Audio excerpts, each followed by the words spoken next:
We're here in Bay Terrace with Professor Juan, a candidate for civil court judge, a candidate with a slogan. Your slogan is very interesting to me, restoring judicial independence. Please elaborate on that. Absolutely.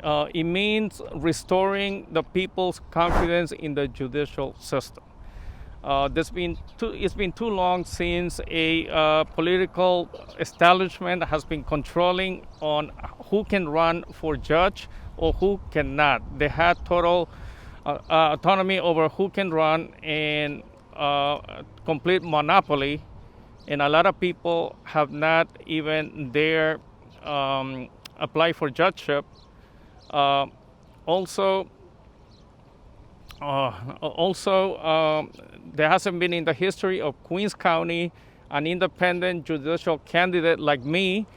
It's been very hard for me to even be on the ballot because I don't have the political connection. I have to do everything myself. In the winter, in the snow, I had to do it all myself. I went out knocking on the door, asking for people, and worse yet, a lot of people did not even know there was a judicial race. That's how much obscurity there is in this kind of process. And the big establishment keeps everything in obscurity by withholding information. For example, I wanted to be a judge by election for many years. I used to go to the Board of Election. They wouldn't give me information. They wouldn't even tell me who could run for what position they could be running. They kept all that information secret. No wonder that there hasn't been independent people running for judgeship. And oftentimes, here in Queens, there was a case where 2 Muslim women were unjustly removed from the ballot. And that was because one of the commissioner did that, and that commissioner had ties to the party, and that commissioner was recently fined over $10,000. Over $10,000. Mm-hmm. Do you think that was enough? Not in my opinion. I mean, how can they just remove 2 women who have hopes and the dreams of running in the land of the free and in a land of democracy? This is not democracy. It's totally a monopoly between a small group of people, by a small group of people. And by your being a civil court judge, what will that bring to help that process? I understand what a civil court judge is, and under $25,000, those kind of civil suits. But I love that you're putting yourself in the ring and leaving LaGuardia College as an esteemed professor there to go into being a civil court judge. How are you going to be able to affect that change? By being elected, I hope a lot of other people follow my path. I want to leave that kind of legacy.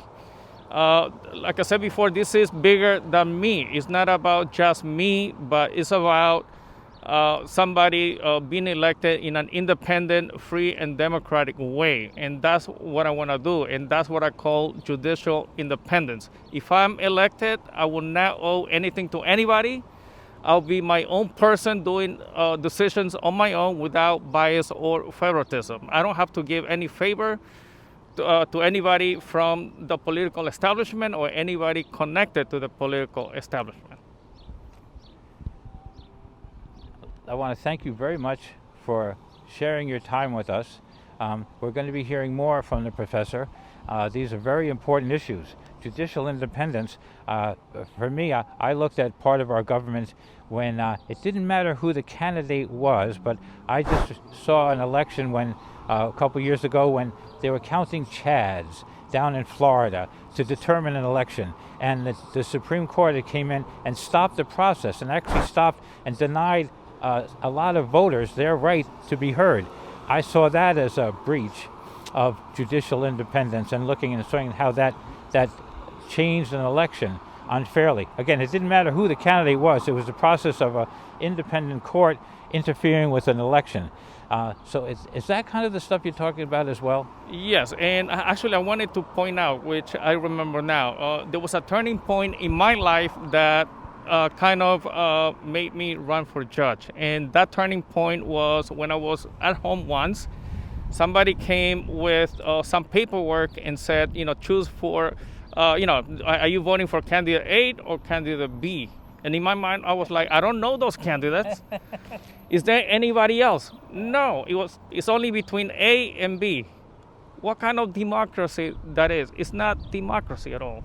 And that's when I realized the system is, there's something totally inherently wrong with the system that has to change. And that's what I want to bring here, judicial independence. I want to restore it. How many candidates are running alongside you to go for the same position? I'm running against one other candidate, and that's for the 6th municipal district, which covers the northeastern part of Queens, which is obviously Bayside, where I've been a long-time resident of Bayside, and I've been a resident of New York State for over 36 years. So your choice of being a civil court judge in Bayside, but it's the whole county. How far would your reach be? It'll be Bayside. It'll be Flushing, College Point, Whitestone, part of Fresh Meadow, a small part of Corona, or Opendale, which is right here nearby, and some other little areas. Listen, thank you very much. I'm looking forward to speaking to you again. Again, we're here in Bay Terrace with Professor Juan Hong, a candidate for civil court judge with a platform that has a wonderful slogan, Restoring Judicial Independence. I look forward to our next conversation, Professor. Thank you, Mr. Sullivan. Thank you for your great work again.